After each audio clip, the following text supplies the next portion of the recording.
us now is clinical psychologist and author of 8 Steps to Love, Dr. Stephen Jackson.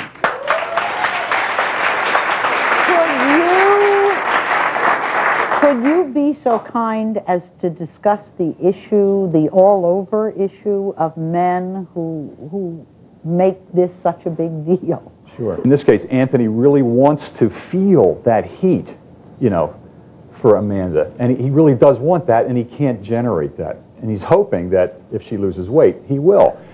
Your comment, which really speaks to the mystery of sexual attraction, it's not always about love. That is an ingredient that they're going to need if they're going to get through life. Yeah. You know. The other thing is, in terms of Joe, you know, Joe as well as Donnie, they both are suffering from a kind of a, what we might call clinically a narcissistic personality struggle, or I wouldn't say it's a disorder. I don't know I'm well enough to give them a diagnosis, but that means that I, like the Vidal-Sassoon complex, a woman once told me her mother had. She said, "What? If I don't look good," the mother more or less was saying, "you don't look good. If you don't look good, I don't look good. I'm sorry. If you don't look good, I don't look good. So I need you to look good for me to be okay." Now that's not self-esteem, Sally. So there are men who say, if a woman I'm with is not a token, a trophy, then the guy is saying, I don't feel that I'll be all right. Yeah, well, I have to have a trophy. More or less, I'm making it conscious what they're subconsciously doing. As some will call it, arm candy. Yes, arm candy. Okay, the trophy. Now, that person who feels that way, Joe's feeling, he's in pain about this. Donnie is in pain about this. You know, he's not, I don't hear this from Anthony as much. I hear him struggling because of a real love for Amanda, but not able to get those feelings that he would really love to have for her. And I hear her being motivated to try to make some changes, but I think what you said, I have to reinforce that they're looking to be in a position like Donnie and Dana, if they don't really take a look and get some therapy on this.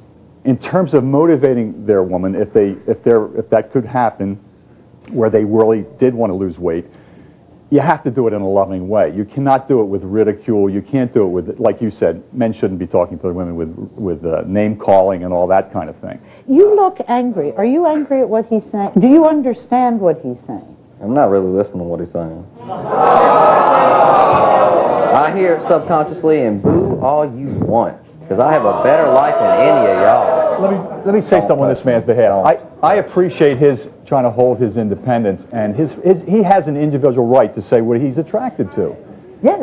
It's just that how you say it to her makes a difference in terms of whether the meta message is one of love or whether it's one of, you know, just your frustration coming out.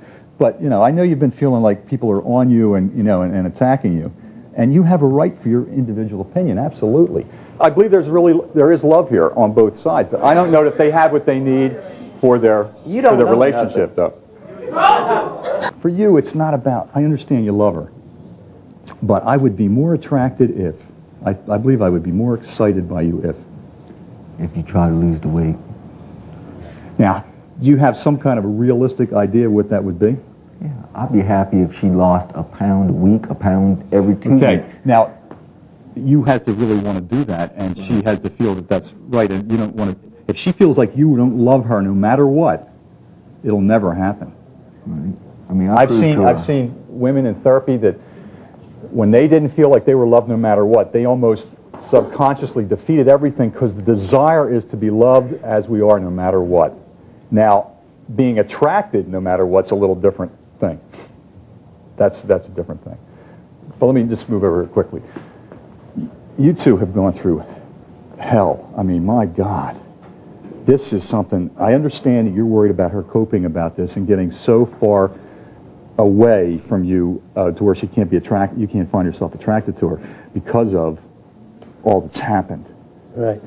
You really need to be pulling together and focusing on dealing with your feelings about this. And I don't know if you have gotten in any counseling on this with that loss, that's just a numbing, shocking tragedy that it's hard not to do some kind of coping, like turn to alcohol or drugs or overeating or anything. So you want to make sure that you both are sticking together on this and really giving room for that, because it's not something that goes away just like that, if ever. As long as you love your son, you're always going to have these feelings. Your depression, your sadness, and all that's going to be just a message to you that you love him. And as long as you love him, you're going to have times you're going to be angry that what happened, happened, okay? So I really think they really need to be seeing somebody to focus on that. We'll take a break. We'll be right back.